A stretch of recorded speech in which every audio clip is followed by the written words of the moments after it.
Greetings and peace. I would like to start this with Bismillahir-Rahmanir-Rahim, in the name of Allah, the Beneficent, the Most Merciful, and As-Salamu Alaikum wa rahmatullahi wa barakatuhu. Peace be with you and yours. Today's presentation, I would like to explore the Islamic origins of the Masonic symbolism and craft guild symbolism from the East, which is pre-1717. I hope you enjoy this and benefit from this, and I represent myself only. So this is an educational deep dive exploring the historical, esoteric, and academic lineages connecting Islamic craft guilds, Sufism, and Western esoteric traditions. As we begin, I would like to say, welcome to a presentation that challenges one of the most persistent historical narratives of the modern era, the strictly Eurocentric origins of Freemasonry and esoteric guild symbolism. For centuries, the prevailing narrative claimed that the complex web of moral geometry and initiatic rites spontaneously came into fruition in London in 1717, the myth. But the esoteric Eastern roots is that today we will shatter that localized assumption by demonstrating that the philosophical and symbolic foundations of these traditions are vastly older. These ancient lineages are rooted deeply in the Islamic Golden Age, Sufi esotericism, the Ottoman Empire, and early initiatic craft guilds known as the Fatwa. Let us ground our discussion by looking at a profound historical artifact. You are looking at the personal standard of the legendary Ottoman admiral Hayreddin Barbarossa, who dominated the Mediterranean in the 16th century. This flag is a masterclass in Islamic esoteric symbolism. At the top, we see the Quranic inscription of victory, surrounded by the four crescents bearing the names of the Rashidun caliphs, Abu Bakr, Umar, Uthman, and Ali at the bottom center. We prominently see the seal of Solomon, or Khatam Suleiman, centuries before it was adopted by modern Western esoteric orders. Here we see a clearer picture of Admiral Barbarossa's flag, including Imam Ali's sword, the Zulfiqar, the double-edged sword, and especially the way that it's laid out, like a square and compass type, like a Masonic symbol. And in the next slide, we will explore this further. Look at the geometry of the Zulfiqar. Now, the esoteric mindset of the East is that in Sufism and Shia esotericism, Imam Ali is the gateway to the esoteric knowledge of the Prophet. He represents the ultimate cosmic balance between outward justice and inward spiritual truth. By depicting his sword, the Zulfiqar, with the strict, measured angles of a compass, what I just showed in the flag, Ottoman flag makers signaled that divine victory is achieved through cosmic order and proportion.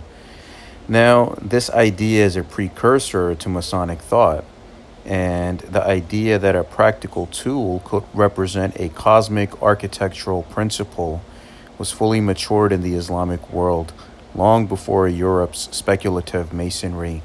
The angle of the Zulfiqar's blades invites the viewer to measure the space between divine will and human action, transitioning from physical conflict to intellectual mastery. The seal of Solomon in Islam, the veneration of Suleiman. Moving our focus to the bottom of Barbarossa's flag, we find the six-pointed star, known in the Islamic world as the Khatam Suleiman, or the seal of Solomon. The Quran portrays Solomon as a prophet commanding the jinn, understanding the language of birds, and possessing unparalleled architectural and esoteric wisdom. Now, long before 1717, this seal was stamped on Ottoman coins, woven into Anatolian carpets, and carved into Seljuk mosques, and even the double-headed eagle symbol of Freemasonry was used in the Seljuk settings way before 1717, or what we know as the Scottish Rite today. It represented the macrocosm and microcosm, the seal of Solomon, the union of heaven and earth, and divine wisdom over elemental forces, later integrated into Western occult traditions. Now we look at the Fatwa brotherhoods. The chivalric codes, developing in the 8th and 9th centuries, The fatwa began as a chivalric code of spiritual youth, heavily associated with the exemplary moral character of Imam Ali. These spiritual orders merged with the practical craft guilds of the Islamic world, creating a powerful fusion of duty, integrity, and operational trade mastery. And it was chivalry from the Islamic world that also found its way into Europe. Now, brotherhood and secrecy. Stonemasons, weavers, and metalworkers organized into brotherhoods that required strict vows of secrecy, mutual aid, and moral uprightness from their members. These guilds utilized the tools of their trade as allegories for building a better soul, long before the term quote-unquote speculative masonry was coined in the West. The Akis of Anatolia. Now we look at the structured fraternal order, and by the 13th century, the fatwa evolved into the Ahlik or Aki organization in Anatolia. These fraternal guilds of craftsmen held meetings in lodges called the Zavis. The leader, the Aki Baba, guided the brethren in both professional and spiritual conduct, functioning exactly like a worshipful master in speculative masonry. The degrees in initiation. The Akis utilized a structured system of initiation, moving from an apprentice to journeyman to master. Ceremonies involved the binding of a symbolic belt or apron. The moral teachings were heavily geometric. A master was expected to be straight as a ruler, his morals forming a perfect square. The Islamic sacred science places heavy emphasis on sacred geometry. During the Islamic Golden Age, geometry was considered the very language through which God structured the universe. The compass, with its fixed center and moving leg, was used by Sufi philosophers to describe Tawheed, right? The unmoving divine center versus the multiplicity of creation. Tawheed is basically a belief in a supreme being, belief in Allah, or what in Masonry they tell you about the supreme being, the God. And no matter what religion you follow, we're all worshiping the same God, as it says in Surah 2, verse 62. Now, polymaths like Abu al-Wafa al-Buzjani wrote extensive treatises for artisans. For the Islamic stonemason, utilizing the square to ensure a perfect 90-degree angle was an act of worship, aligning physical structures with moral rectitude. Examine the Sufi lodges known as the Zawiyas and the Tekis. They are esoteric sanctuaries. Beyond Anatolia, the esoteric use of the builder's tools permeated Sufi lodges, known as Zawiyas in North and West Africa, Tekis in the Middle East, and Khanqahs in Central and South Asia. Long before 1717, these spiritual centers functioned as the original esoteric lodges, gathering initiates seeking divine truth under moral and spiritual discipline. The Tawheed and the compass. So the Tawheed is basically the belief in a supreme being, right? Belief in God, basically. The compass was universally taught as the perfect geometric representation of Tawheed, the indivisible oneness of God.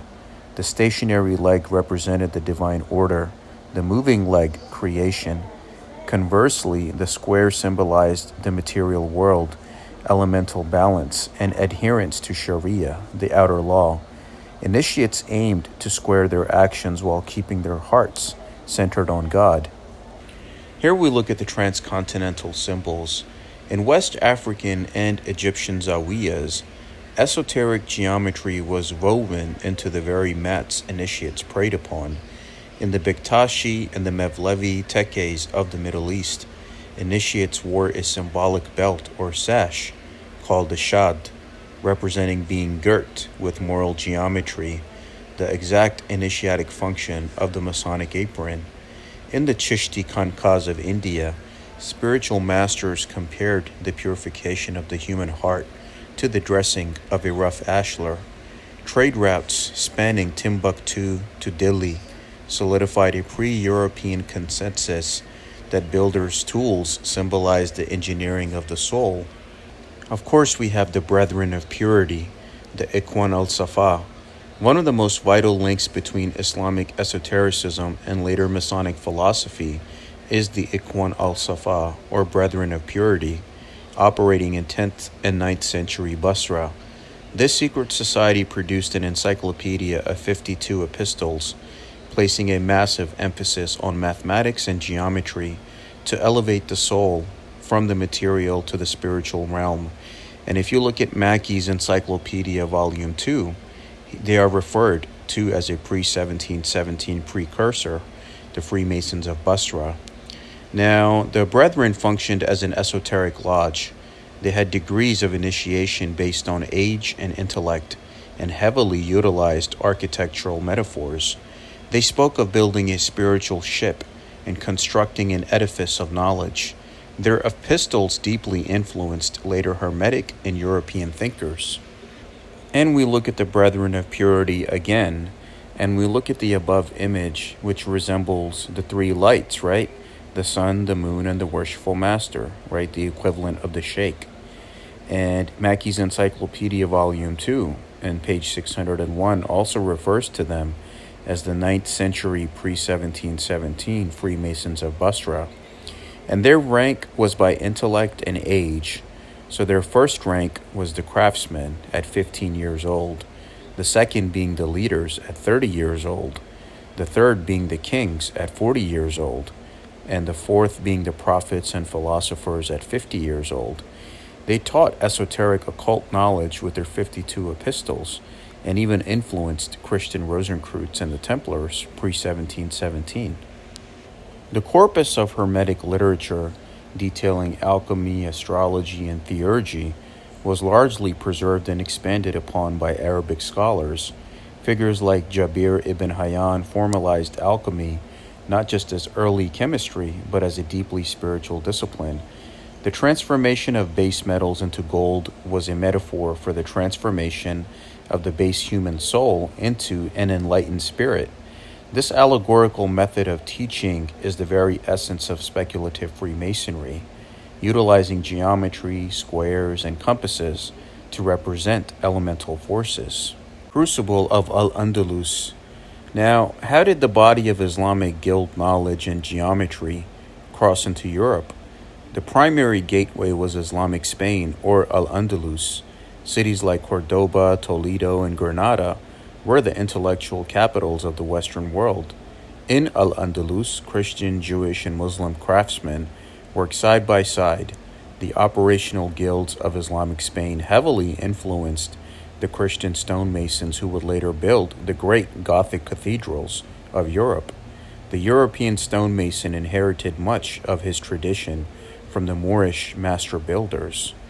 And that is the most important thing that we're dealing with here, is that during a time when the church was heavily persecuting anyone who would be seeking knowledge, right? And how much of this stuff would be repressed, and Europe was in a state of darkness. It was that Islamic presence in Spain that ignited the Renaissance and brought Europe from darkness into the light. Sicily is also very important here as a conduit. Now, alongside Spain, the island of Sicily served as a massive cultural conduit. Under Norman rule in the 12th century, Sicily maintained a heavily Arabized culture. Now, the translation movement took texts on Arabic geometry, Sufi philosophy, and alchemical symbolism and converted them into Latin, igniting a 12th century Renaissance in Europe.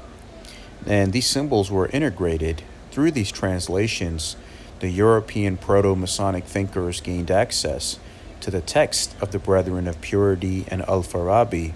They learned to use the compass and square to draft moral philosophies.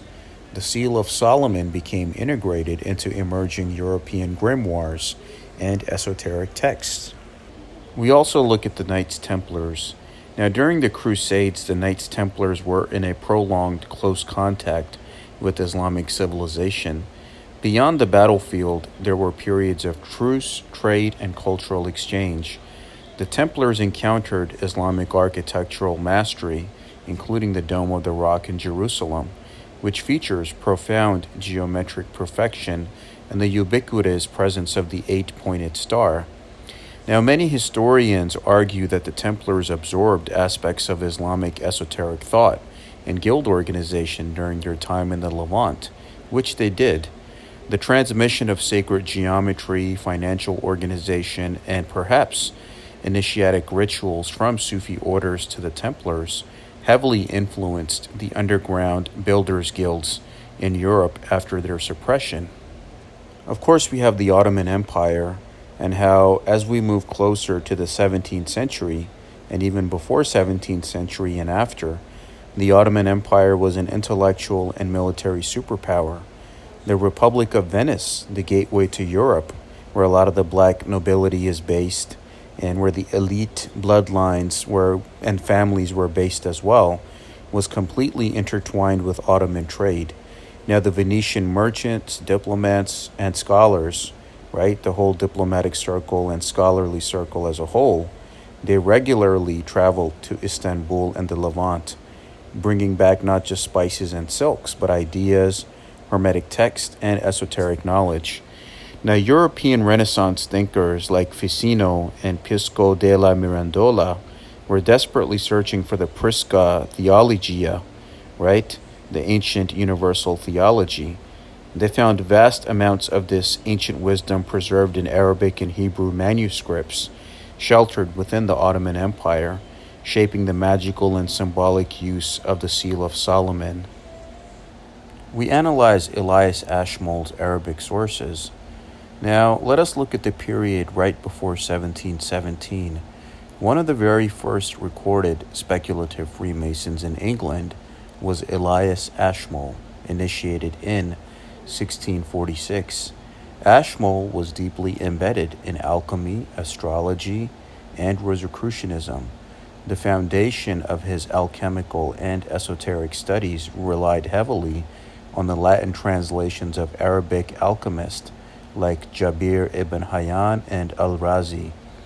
Now, the proto-Masons of the 17th century, like Ashmole, were absolutely fascinated by the East. They studied Arabic, collected Islamic manuscripts, and looked to the Orient as the cradle of wisdom. The rituals they designed were heavily laden with the same geometric, architectural, and Solomonic symbolism that had been the hallmark of Islamic mystical traditions for centuries. It's Sir Christopher Wren's Saracen style. Now, consider Sir Christopher Wren the legendary architecture of St. Paul's Cathedral, and a figure widely associated with early speculative Freemasonry. Wren himself famously acknowledged the debt European architecture owed to the Islamic world. He frequently referred to Gothic architecture not as a European invention, but as the quote-unquote Saracen style. Now, when Wren explicitly stated that the engineering and geometric techniques used by European stonemasons were brought back from the Middle East during the Crusades, if the very builders of the cathedrals admitted their geometric knowledge came from the quote-unquote Saracens, right, the Muslims, the Eurocentric claim to the exclusive origin of Masonic symbolism collapses. So when they say it came from the guilds and the stone builders and all of that in between, Islam had a very much a contribution to pay to that. Even the Rosicrucian manifestos. In the early 1600s, the Rosicrucian manifestos caused a massive uproar in Europe, setting the stage for public emergence of Freemasonry. Crucially, the foundational myth of Christian Rosenkreutz states that he traveled to the Middle East, specifically to Damascus, Egypt, and Fez in Morocco, to acquire his secret wisdom. And the symbol of the rose is originally from the Qadiriya Sufi order of Sheikh Abdul Qadir Jilani, and the rose symbolizes the mystical union with Allah, and how Sheikh Abdul Qadir Jilani was known as the Rose of Baghdad.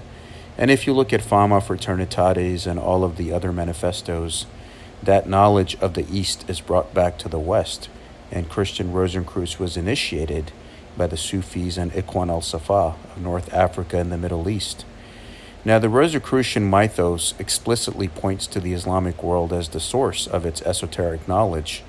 The manifestos acknowledged that advanced mathematics and magic were preserved by Arab scholars.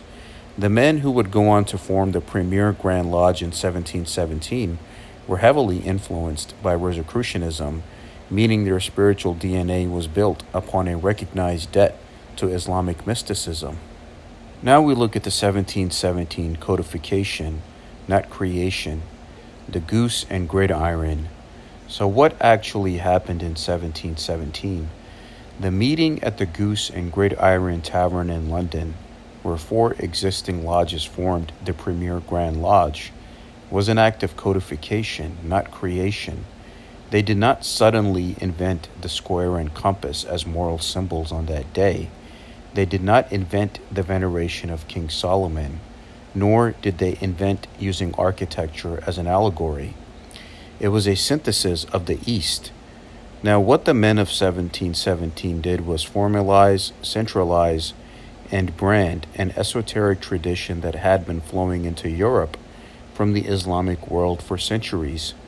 They took the structure of the fatwa, the geometry of the Ikhwan al-Safa, the Solomonic seals of the Ottoman talismans, and the alchemical philosophy of Al-Andalus, right? Combining it all together into an English institution. Now we have to reclaim this heritage and narrative, right? So we look at esoteric geometry. By analyzing artifacts like the flag of Admiral Barbarossa, we reclaim the true global narrative of human intellectual history. When we look at the stylized Zulfiqar acting as a compass above the seal of Solomon, we see the true roots of esoteric geometry. The Islamic world did not merely preserve ancient Greek knowledge, it synthesized it, spiritualized it, and organized it into practical fraternal systems. And even the ancient Greeks, they were not what you define as quote-unquote white people of today, right? Those were a Mediterranean people, even if you look at Greeks today, right? So if you read the book Black Athena by the scholar Martin Bernal, it kind of exposes all of that, where everything about the fraternal systems, the secret societies, and what we know as everything today gives credits to Greeks and Romans, but never to the East, while the East was an essential part of all of that in between. Even Neoplatonism, right, from the Magi's of Persia and India, and the philosophy of Samkhya, right, which kind of predates theurgical Neoplatonism. So it all comes from the East, but the East never got any credit. And also the book by George G.M. James, Stolen Legacy, how Greek philosophy is stolen Egyptian philosophy. So it all comes back to the East, but the ones today only give credit to the Greeks and Romans. And the Greeks were not even quote-unquote white people as we see them today. So we got to reclaim that as well. Now, it's a shared universal quest. Shattering the Eurocentric hold on Freemasonry is not about diminishing the Western tradition. Rather, it is about enriching it. It is about acknowledging that the search for light is a shared human endeavor. The symbols of the lodge room echo the chants of the Sufi Zaviyas and the mathematics of the Islamic Golden Age. And I've shown that in my books, lectures, and presentations, whether it was Crowley going to the East, right, and the Islamic symbolism and teachings we see in OTO, Talima, Rosicrucianism, Freemasonry, Knights Templars, it all goes back to the East. We have to establish that connection back with the East. As I conclude part 1 of this presentation, and right after this, I will get into the Mediterranean Pass, which is a pre-1717 Masonic degree and recognition system given by the Muslims to the Europeans, with the signs, grips, degrees, and passwords, and how they took that back to Europe. Now, in conclusion for this part, the visual language of the square and compass and the seal of Solomon belongs to a universal heritage, firmly rooted in pre-1717 Islamic and Sufi traditions. Here are the academic references that I am listing for part 1 of this presentation. So please take a moment to take a snapshot of this. And right after this, we will get into the Mediterranean Pass. This presentation examines the Masonic degree known as the Mediterranean Pass and situates it within a broader initiatic continuum that predates the 1717 Grand Lodge narrative. It treats Freemasonry as a trans-civilizational system shaped by necessity, exchange, and continuity. By integrating primary Masonic testimony with medieval history and Islamic initiatic structures, the presentation argues that Middle Eastern influence is central, not peripheral, to the development of higher Masonic degrees. For millennia, the Mediterranean basin served as a corridor for sacred architecture, mathematics, symbolism, and ethical systems. Knowledge flowed between Egypt, the Levant, Anatolia, North Africa, and Southern Europe. Freemasonry's symbols and methods align naturally with this environment of exchange, challenging the claim that it emerged suddenly within an insular English context. The Mediterranean Pass was a recognition mechanism conferred upon Knights Templar and later Knights of Malta to ensure safe passage across seas and territories governed by non-Christians. Its function was initiatic and diplomatic rather than theological, indicating a shared symbolic language across religious boundaries. Brother L.C. Delude, writing in the Freemasons Quarterly Review, the second series from 1846, which is in London under the United Grand Lodge of England, explicitly identifies the Mediterranean Pass as evidence of brotherly recognition between Christian, the Turk, the Moor, and Jew.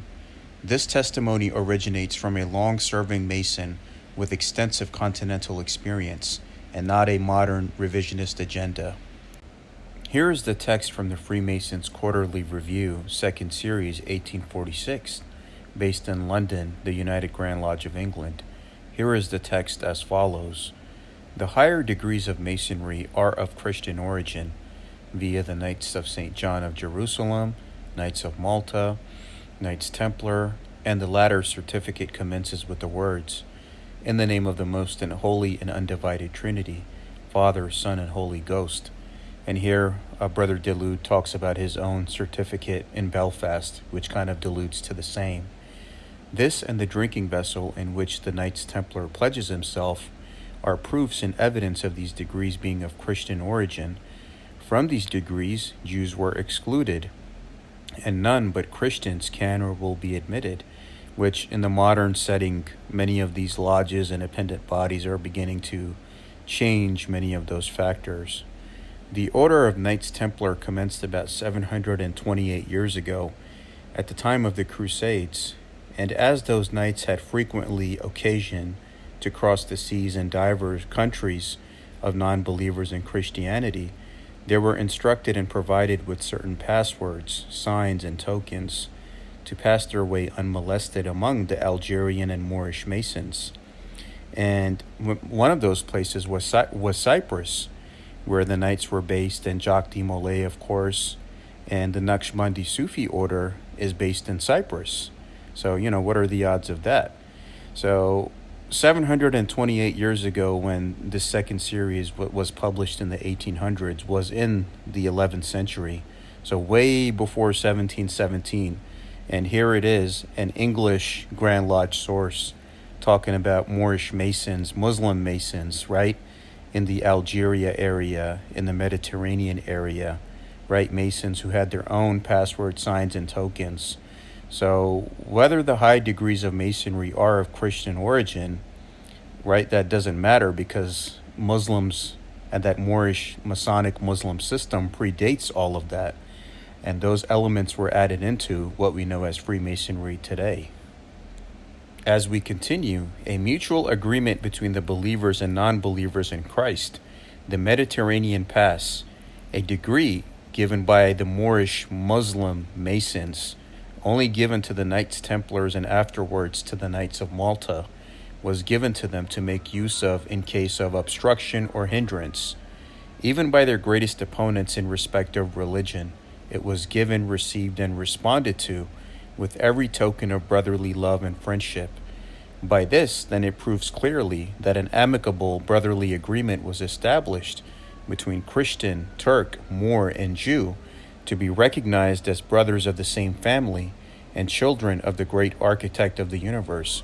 So this degree system predates the 1717 Masonic English monopoly narrative, right, from the 11th century.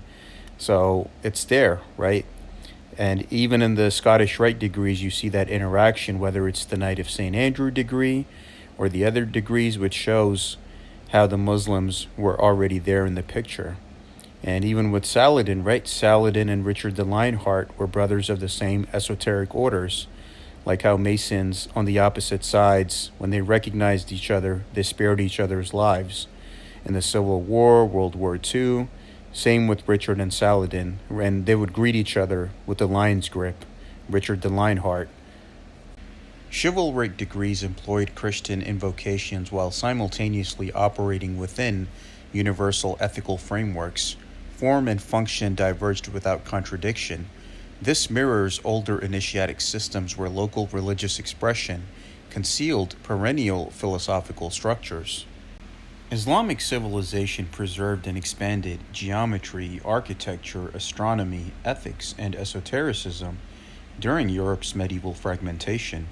These sciences later re-entered Europe through Spain, Sicily, and the Crusader states, shaping guild and the chivalric culture. And many of the chivalry teachings and brotherhoods were reintroduced to Europe through Islam and the Moorish presence in Spain, which brought Europe out of darkness and into the Renaissance. Islamic fatwa orders combined ethical chivalry, initiation, graded instruction, and symbolic labor, features strikingly parallel to later Masonic lodges. These brotherhoods emphasized moral refinement, humility, secrecy, and service, forming a plausible structural ancestor. Sufi metaphysics emphasized inner purification, symbolic ascent, and sacred geometry as reflections of cosmic order. Such concepts reappear in Masonic symbolism as allegory rather than doctrine, enabling interfaith participation. As we all know, the Knights Templar operated for generations alongside Muslim polities, engaging in truces, diplomacy, and shared codes of honor. This proximity enabled symbolic and procedural exchange beyond simplistic crusade narratives. Recognition systems are ancient tools used by initiatic bodies to ensure safe passage and mutual trust. The Mediterranean Pass fits this universal pattern rather than a uniquely European invention.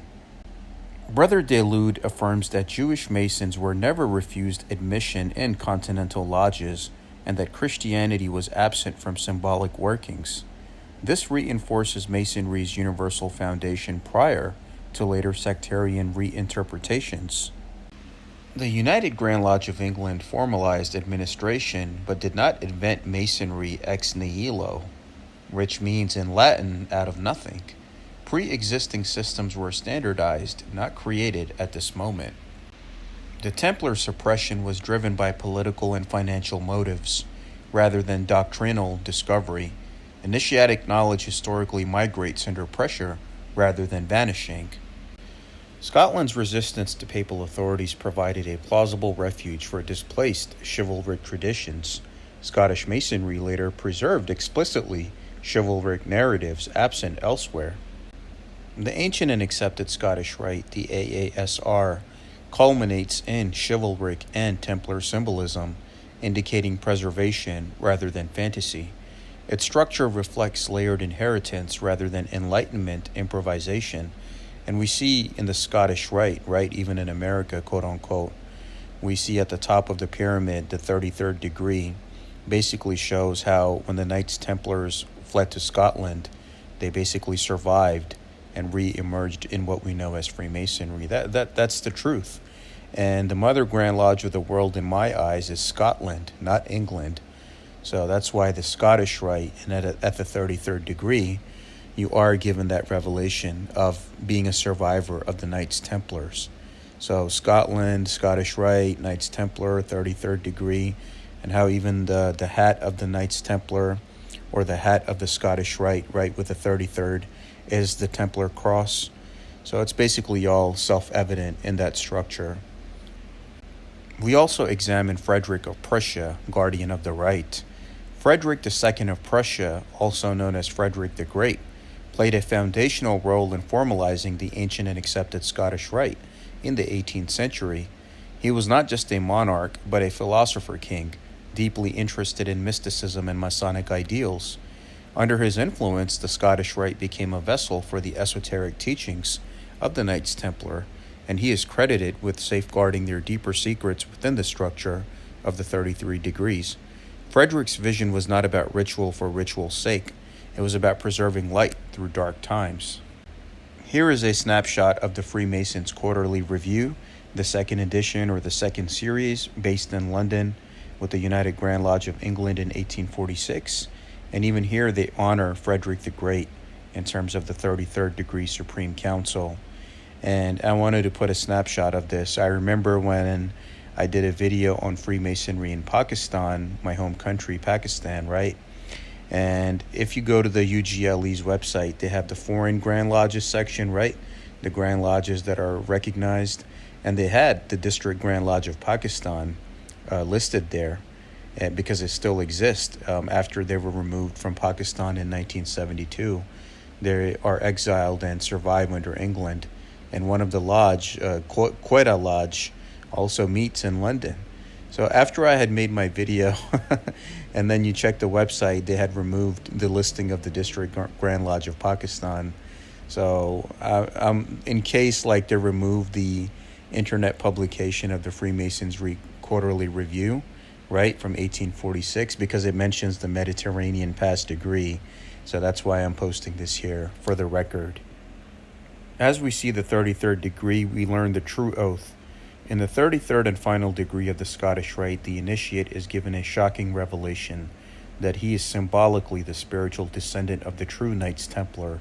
He is instructed to uphold the legacy of Jacques de Molay and to swear a spiritual vengeance against the historical enemies of the Templars, namely the Knights of Malta. This vengeance is not one of violence, but of remembrance and truth-telling. The candidate learns the truth that was buried by the Church, that the Templars carried hidden knowledge from the East, safeguarded by mystics, Sufis, and Moors, and how when they went to Scotland, they survived. Hence the Scottish Rite, Scotland, the 33rd degree, then the truth of being a survivor of the Knights Templar. So it's all interconnected. And the true Mother Grand Lodge is Scotland, not England, in my eyes. The Templars were also accused of worshipping Baphomet or Muhammad, the Prophet Muhammad, peace be upon him. This is a cross, a picture of a cross found in a Knights Templar church in Anatolia, which is modern-day Turkey. And you see the cross, right, depicting a prophet-like figure on it. So that was basically the case. And there are many of these relics which are now supposedly they are wiping from the internet. The Arabization of the Knights Templars. The charges against them accused them of being crypto-Muslim with worshipping of Baphomet, who was also signified with the different spelling and enunciations as Muhammad in the French, which is basically Muhammad, and denial of Christ. And they were persecuted on a Friday, the holy day for Islam.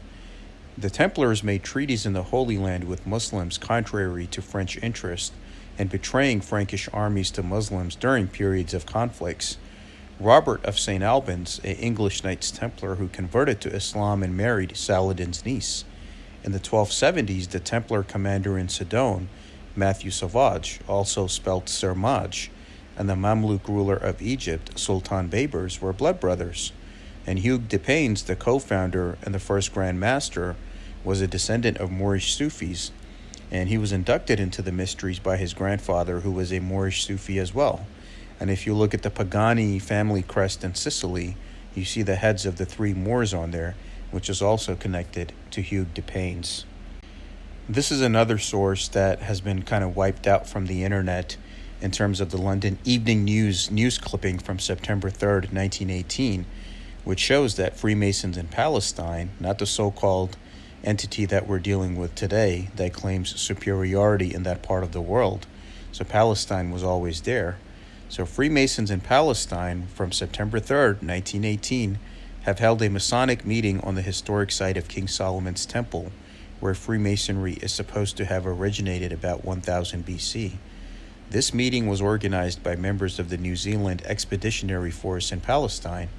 The Mosque of Omar being on the site of the temple, The New Zealanders approached the great sheikh in charge of the mosque for permission. Then occurred an incident showing the universality of the order.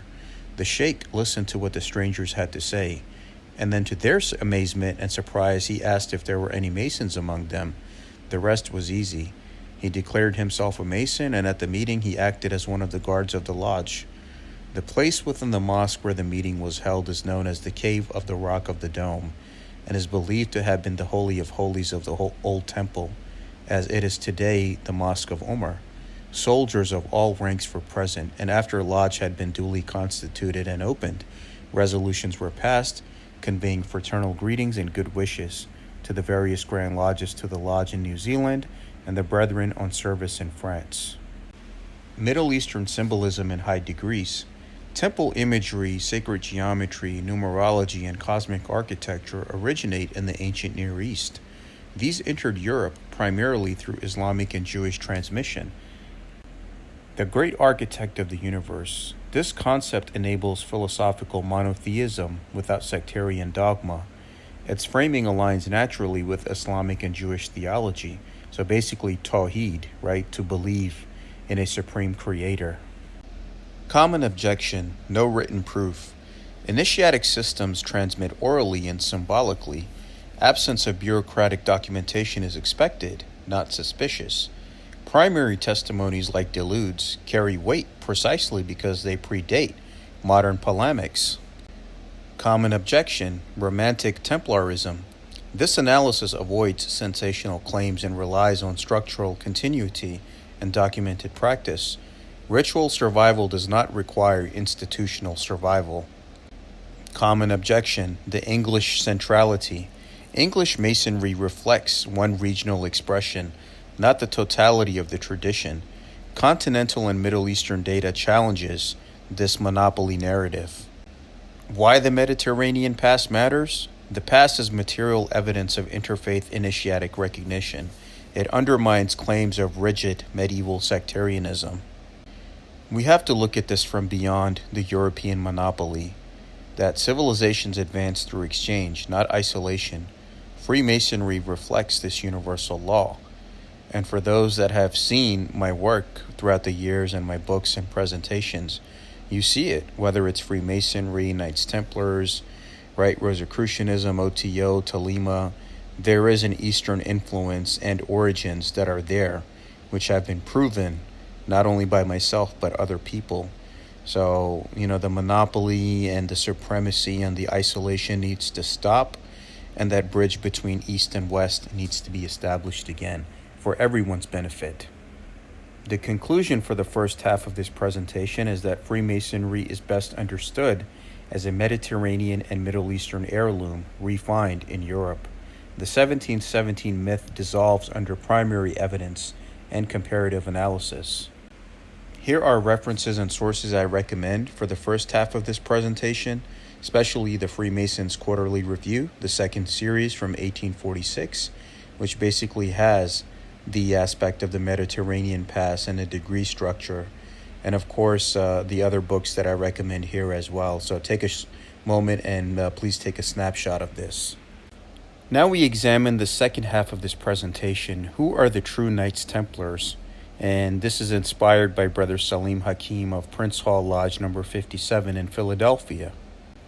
Why does this investigation matter?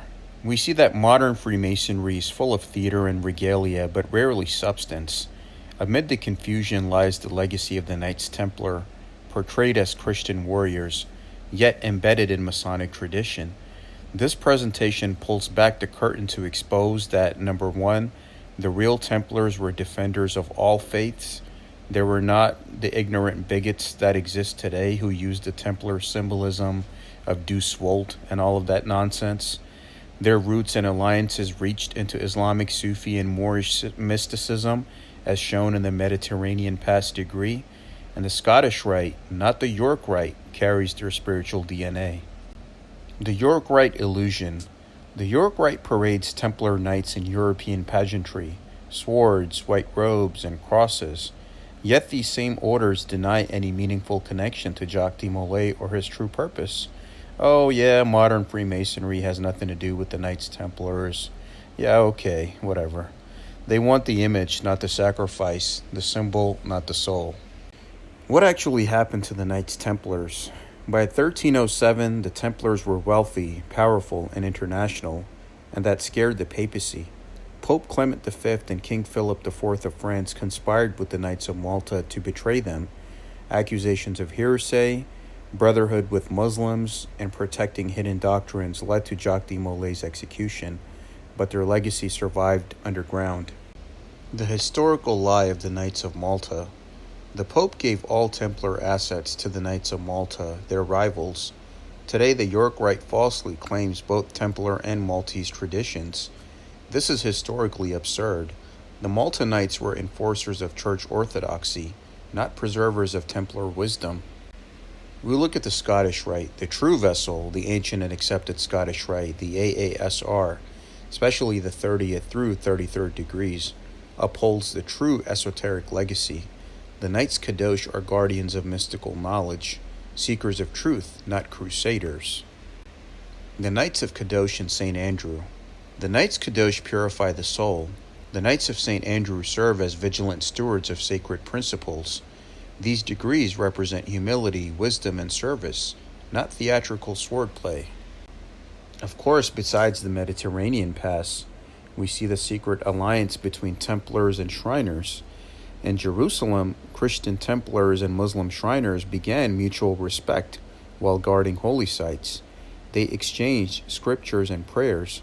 This spiritual alliance birthed the earliest interfaith brotherhood in the mystic tradition, the mystic tie that binds us all. Of course, Richard de Lionheart and Saladin. King Richard of England and Sultan Saladin were respected foes. When Richard was ill, Saladin sent his doctor. They honored each other with dignity, and even the lion's grip, that's how they shaked each other's hand. This story shows Templars were not religious bigots, but defenders of sacred honor across faith lines. The true Knights Templars are defenders of all faiths, and they protected pilgrims, not just Christians, but Jews and Muslims. They were spiritual warriors, not colonial crusaders, as we see today. Their creed was divine service, not religious supremacy, and Saladin, being of the same esoteric orders, promised Christians safe passage in and out of Jerusalem, and also protecting their places of worship and their relics. And as you see, the Church of the Holy Sepulchre, who is it guarded by? Who are the Tylers? It's a Muslim family. So there you have that. The Hashemiyya, the Black Tents of Keter. The Hashemiyya, descended from Prophet Muhammad's uncle Hamza, guarded Mecca in black tents, known as the tribe of Keter. They became the early mystic protectors, the original Shriners, or should I say, Hashashin. The Moors taught the Crusaders. In Spain and North Africa, Moors taught European Templars geometry, astronomy, medicine, and the mystical arts. The Fez, now misunderstood, came from Moorish scholars, not carnival showmen. Shahada and spiritual initiation. And Masons don't know that when they declare their belief in a supreme being, that's basically Tawheed from the Islamic perspective. Some Templars actually accepted Islam, such as Robert of St. Albans, who married Saladin's niece. They studied Arabic, read the Quran, and bore witness that there is no God but Allah. This spiritual initiation was a return to unity, not a betrayal of faith. Sufi influence and Qadir. A mystic named Qadir had a warrior order. After his death, a ritual drama commemorated his life. Europeans witnessed it and brought the rite to America, unknowingly birthing the ancient Arabic order of the Nobles of the Mystic Shrine. The birth of the shrine in the U.S. European Masons misunderstood the depth of Sufi mysticism. They formed the shrine with rituals rooted in Moorish plays, but often stripped of substance and intention. The hidden black shrine. Before York Rite or American Shrindom, there existed a black shrine. Deuce Muhammad Ali initiated Garvey, Noble Drew Ali, and Elijah Muhammad. This was the real mystical current. Abdul Hamid Suleiman gave a warning. He came from Sudan, and he came to America to restore the authentic mystic shrine. But when he revealed they must embrace Islam, Masons rejected him. Truth was too uncomfortable. The York Rite's greatest hypocrisy. The York Rite claims neutrality yet excludes Islam and embraces colonial imagery. It denies its Eastern sources while dressing in Eastern symbols. This is spiritual imposture. Freemasonry's Moorish blueprint. The columns, the square, the ritual all came from Africa and Arabia. The true builders were Sufis, Moors, and Hermeticists. Freemasonry without the East is a hollow temple, and you're told to travel to the East. The true Knights Templars today, they stand for divine justice, not dogma. They are mystics, defenders of truth, and friends to all Abrahamic faiths. They walk with light, not robes. If you want to honor Demolay and Freemasonry, study Sufism, Moorish science, and the Quran. Seek the tents of Kedr and the spirit of Saladin. Forget the play, remember the purpose. Thank you for watching. If any questions or comments, please email me at salmansheikh911@gmail.com. And of course, all my videos are for the purpose of fair use, which is protected under the copyright laws for the purpose of fair use, non-profit, education, free speech, entertainment, and information purposes. Thank you. All rights reserved.